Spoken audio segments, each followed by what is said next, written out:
Hey guys, here's a quick tip about importing Blender models as FBX into Unity and preserving the correct scale.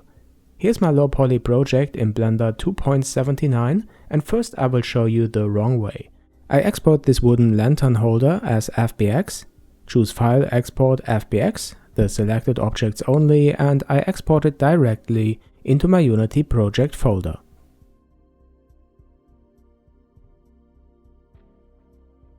Okay, then I open Unity with my low poly game kit project, and here you can see the model with a strange rotation.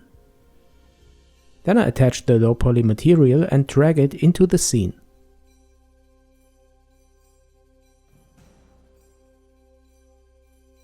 And everything looks fine, but look at this, it has a scale of 100 and the rotation for the x-axis is -90.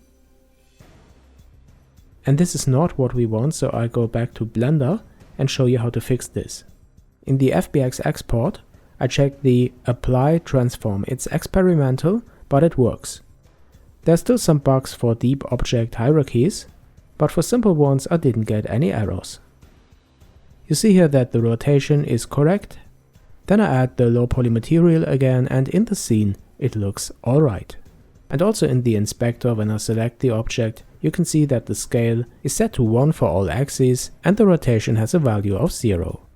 I found this out recently, and unfortunately I also added these badly scaled objects to my low poly game kit, but I will correct this with the next version.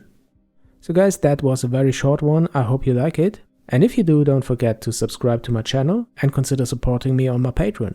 I'm just working on a dialogue system for the game kit, so stay tuned and don't miss it.